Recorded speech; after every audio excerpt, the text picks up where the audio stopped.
less than a week away from the election, and both candidates are making their closing arguments to the American people. This race is tight, very tight, and every vote will matter. Here with us today is Karoline Leavitt, national spokesperson for Donald Trump's campaign.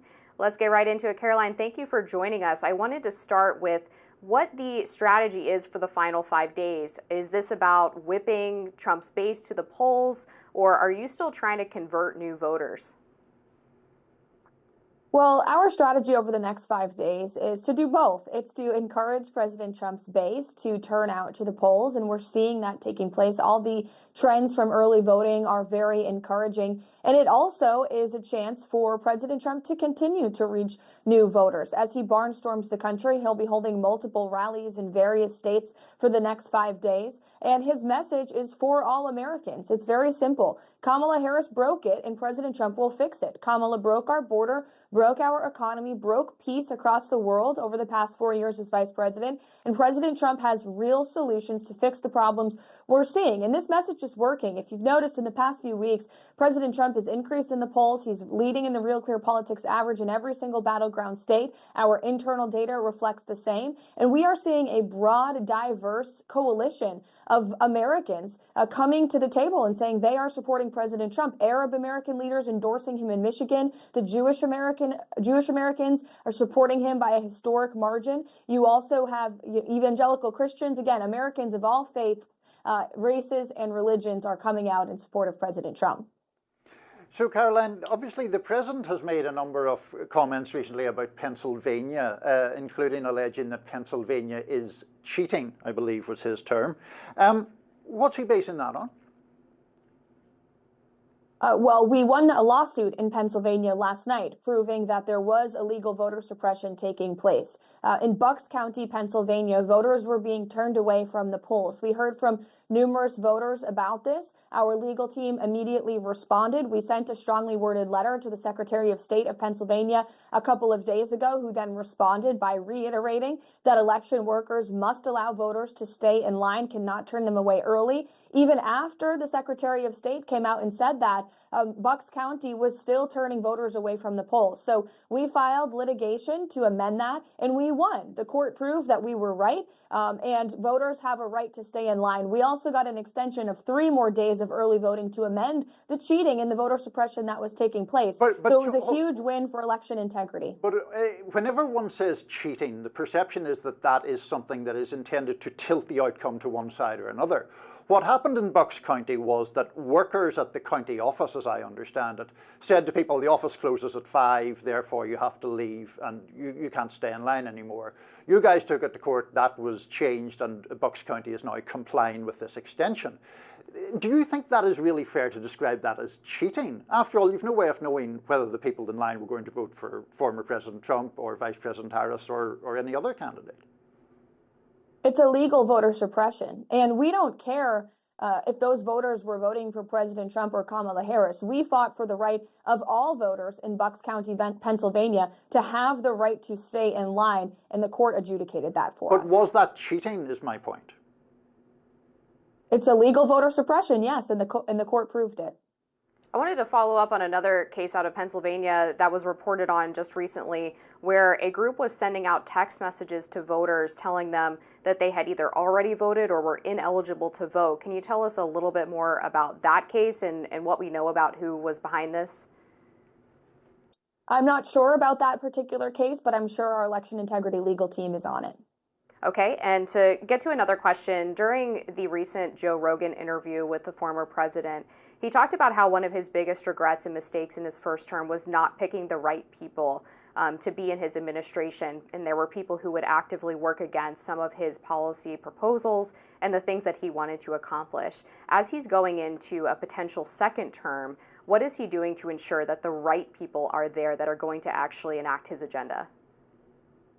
Well, as President Trump has long said, he wasn't a Washington, D.C. guy when he was inaugurated as president of the United States. He was a New York guy. He wasn't a politician. He was a businessman. So he was new to the Washington, D.C. scene, and therefore he didn't know everyone. He had to just trust the recommendations of people he was just getting to know. But now President Trump has been in the political arena for 8 years. He understands who's good, who's bad, and who will help him implement his agenda to make America great again. There are so many talented people, both inside and outside government, who we're hearing from every day that are excited about President Trump's chances of victory on Tuesday and would love to be part of his administration. And you've seen some of those people campaigning on behalf of President Trump, like RFK Jr., Tulsi Gabbard, both of whom are former Democrats, by the way, who realize the Democrat Party has moved so far to the left that they're now joining President Trump's team. We also have Elon Musk, who has been campaigning for us.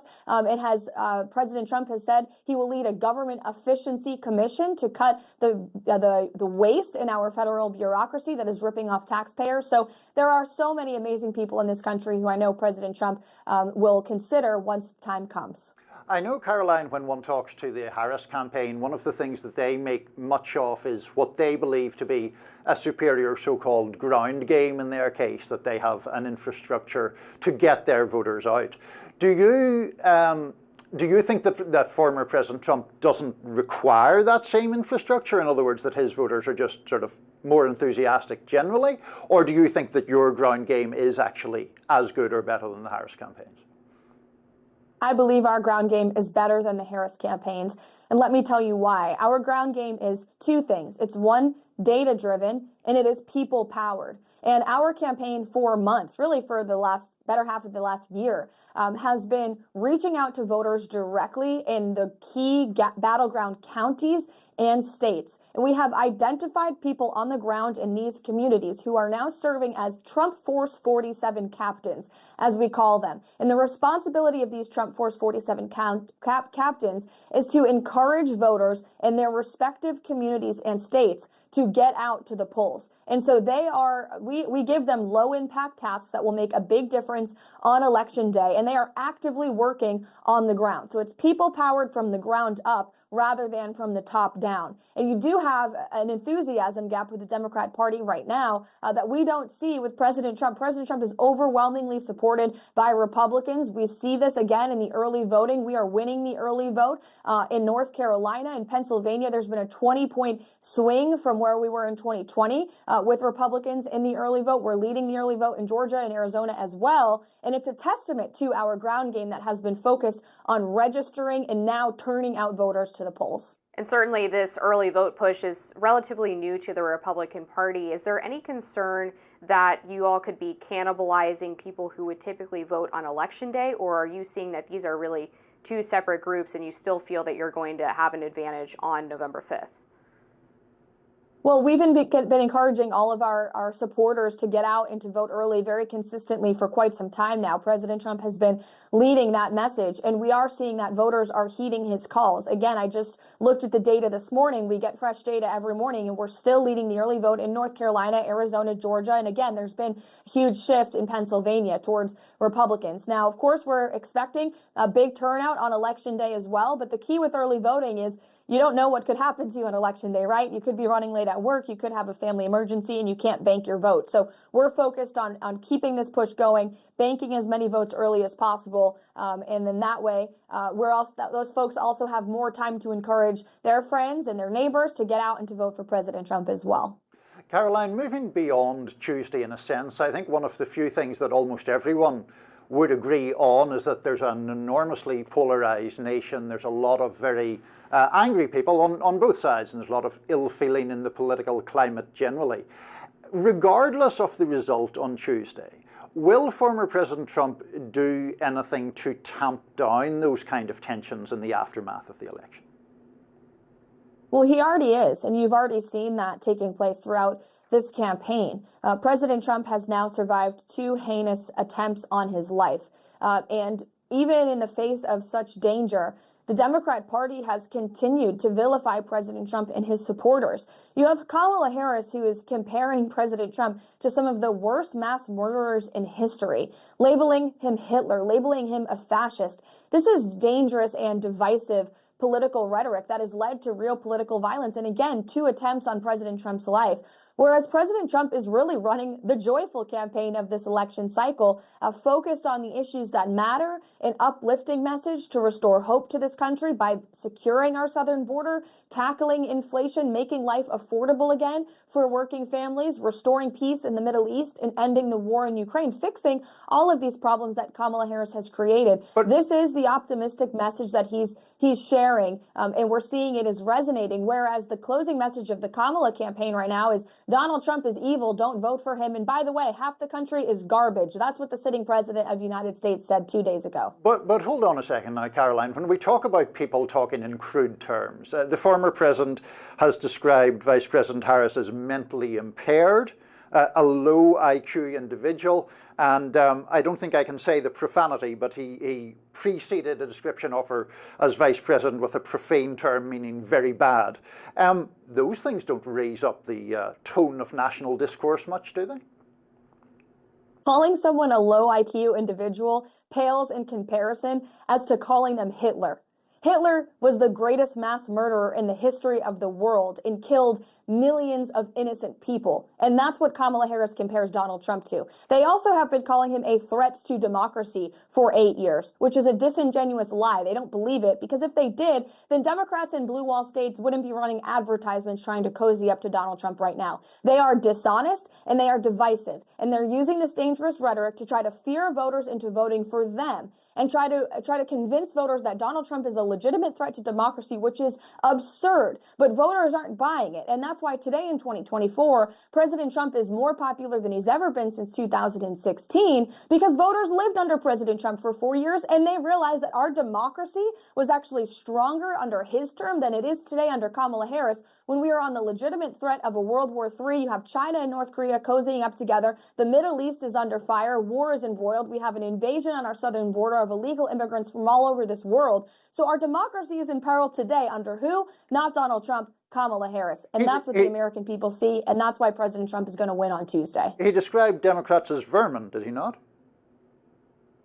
Again, did you hear what I just said? Democrats have been calling President Trump a threat did you hear the to question? democracy. Did he describe Democrats as years, vermin, for Karoline? 8 years. And the second gentleman who tried to kill President Trump and attempted to take his life echoed some of that same rhetoric on his social media. Did the former president describe Democrats that Donald as Trump vermin? is a threat to democracy. That is the exact same rhetoric that is used from the Democrat Party against him for the past 8 years, and it has inspired 2 assassination attempts on President Trump's life. And do you think it's acceptable to call members of the other party vermin? I don't think it's acceptable to call President Trump Hitler. I don't think it's But it's acceptable for him to call them democracy. vermin, or no? He hasn't said that about Democrats. He said that about the illegal immigrant criminals who are invading our country. And yes, I think that illegal immigrants who rape and murder innocent women, they are vermin. They are disgusting monsters and they should be deported. He said it about, I believe, what he terms radical left Marxists. But in any event, I'll let Amber. Nope, he didn't. He called illegal immigrant criminals vermin. You should go check your facts before you try to ask me a question about it. Fine, thank you. Go ahead. All right. Moving to a different topic, I wanted to ask about Trump's strategy with independent media. He's been doing a lot of independent podcasts, including Joe Rogan, 41 million views. We just learned that J.D. Vance's interview with Joe Rogan went approximately 4 hours long, and then the former president was also endorsed by Jake Paul. What inspired this sort of novel media strategy, and what impact do you hope that it's going to have on voters? Well, Americans don't trust the mainstream media anymore. Trust in our media networks is at an all-time low, and so they are seeking information and truth from alternative media sources such as the Joe Rogan podcast and many others that President Trump has participated in throughout this campaign. And this strategy has proven wildly successful. Every time President Trump has been on one of these podcasts, it instantly shoots up to #1 in the charts and breaks records. And it's because people want to hear what he has to say unfiltered from the mainstream media's bias. And so we've also been given free access to this podcast lane because Kamala Harris hasn't done many of them. She has refused to sit down with Joe Rogan. And frankly, it's because I think she's incapable of having real conversations about any issue under the sun without her team trying to dictate the topics in a set time. You look at Kamala Harris's interview with Fox News, you look at her town hall with CNN last week. Every time she does an interview, she bombs. It's a train wreck, and it's because she has no conviction. She doesn't know where she stands on the issues. President Trump does, and whether you agree with him or disagree with him, you always know where he stands. And so that's why these conversations he has with these highly respected critical thinkers outside of the mainstream media are incredibly impactful and have been proven as an effective media strategy for us. So the president referred to a New Hampshire crowd, since you asked us to fact check, and the quote is, "We pledge to you that we will root out the communists, Marxists, fascists, and the radical left thugs who live like vermin within the confines of our country." Who was he referring to? Yeah, did he? So was he talking about Kamala Harris? Do you hear Kamala Harris anywhere in that sentence? No. No, you don't. Because your argument was that he was talking about illegal immigrants, which he clearly wasn't. He was talking about people who he characterizes as far left. Yeah, he's referring to communists and fascists and illegal immigrant thugs who have come into our country. Those were his words. Those are the people he's referring to. And are those the type of people you want in America? No, I don't think so. He's referring to people don't want that either. And that's why 70% of Americans support mass deportations, support President Trump's plan for that, including Latino Americans, by the way, who come to this country legally and lawfully. President Trump is going to rid this country of people who hate us and break our nation's laws to get here. I think, Karoline, with all due respect, you're trying to confuse two issues, which is illegal immigration, which he speaks strongly about, and the term vermin to refer to political opponents, which is what he's plainly talking about there. That's not what he was referring to. Okay, I was there, move on. but okay. Let's get a little bit into the gender gap. We see that Kamala Harris's campaign has an advantage with women voters, whereas Trump has an advantage with male voters. Trump has been doing things like town halls exclusively for women on Fox News, while Kamala Harris has started a Hunters and Anglers for Harris Walz coalition, and also has Tim Walz going on video games. Can you talk a little bit about the campaign strategy to woo women voters and why you think the advantage with men is so large? Well, Kamala Harris faces a real problem with the male gender gap. There's no doubt about it. And it's because her policies have hurt men over the past 4 years. So there's less money in their pockets. Men want to be protectors for their families. Kamala Harris has said on tape that she wants to go into the homes of law-abiding Americans and take their guns. That's not a very appealing message to law-abiding gun owners, particularly men who want the right to protect themselves and their families. Kamala Harris has been a terrible president for union workers. She wants to raise taxes. That's why union workers and many men who work in labor unions are supporting President Trump. 60% of the Teamsters supporting President Trump. So she has a real problem on her hands. That's the real gender gap issue in this race.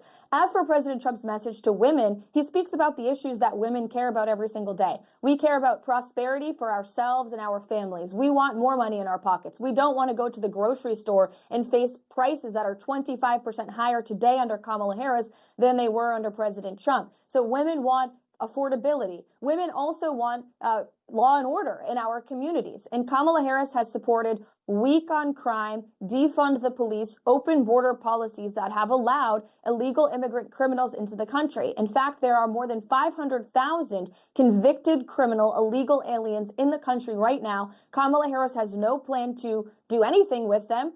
In sanctuary cities, we're seeing them commit more crimes and then they're let off free. And that's every woman's worst nightmare. We've seen tragedies happen to women in this country. Laken Riley in Georgia, Rachel Morin in Maryland, Jocelyn Nungare in Texas. Just a few names of innocent women who were brutally killed at the hands of illegal people who Kamala Harris led into this country. President Trump is offering a message of border security and law and order, and that's a very appealing message to women. I can say as a woman myself and as a new mother, we want a president who is going to protect our country and make our lives more affordable and offer the American dream to future generations. Karoline, just something that's seemingly breaking at the moment in relation to the former president's comment at a rally yesterday, where he talked about protecting women whether they want it or not. Apparently Vice President Harris is speaking to reporters in Wisconsin, and she says, and I quote, "It actually is very offensive to women to say that." What's your response to that? I think that's an objective opinion from one woman. The women that I talk to, myself included, and the thousands and thousands of women that we see show up at President Trump's rallies in every state across the country, wherever he goes, want a leader who is going to protect them, want a president who is going to secure our country's borders, want a president who is going to stand up for the law enforcement and our communities rather than disparage them and defund them. They don't want a leader like Kamala Harris, who has supported bailing out violent criminals from jail. Kamala Harris herself contributed to bail funds for violent criminals. Kamala Harris allowed illegal immigrant rapists and murderers to come into our border who have taken the lives of women in this country. So I think it's Kamala Harris playing politics. Maybe she should listen to some of the women who have been impacted by her policies, like the families that I mentioned earlier. She has never reached out to them. You know who else she hasn't reached out to is the Gold Star moms who have lost their children because of Kamala Harris's weak foreign policy overseas. The Gold Star families from Abbeygate, the Abbeygate 13, as they now have to be called, because they lost their children because of Kamala Harris and Joe Biden's incompetence. Kamala Harris has never reached out to these mothers who will never be the same because they lost their children in Afghanistan because of she and Joe Biden's incompetence. So maybe she should actually talk to women across the country and see what they want in a real leader. One of the issues that our viewers really care about is the entrenched bureaucracy and sort of this perceived elite class of federal workers who are making policy on behalf of the American people despite being unelected. One of my criticisms from a conservative perspective of the first Trump term was I don't think he did enough to root out the quote-unquote deep state. In a second term, what is his plan to ensure that unelected bureaucrats are not in these major policy-making positions with the ability to essentially write the rules for the rest of us despite not being held accountable? Is he planning on using Schedule F revisions, for example, to root out civil servants? Well, that is one of the top priorities of President Trump, is to root out the bureaucracy, to make our government more efficient, and to ensure that we don't have people who have been entrenched in Washington, D.C. for decades that are not actually doing their jobs and are ripping off the taxpayers on a taxpayer-funded government salary. So he will get to work on that immediately. And as I said previously, Elon Musk will be heading up the Government Efficiency Task Force, and will be looking at the bureaucracy as a whole and looking at where we can cut back to not only save money from taxpayers, but actually to get work done that benefits the American people and supports President Trump's agenda that he's running on and will win on, and therefore has a mandate from the American people to implement that agenda. All right, Karoline Leavitt, spokesperson for the Trump campaign. We appreciate you coming on, taking some challenging questions. We'll have to have you back. We have a lot more to cover on Rising right after this.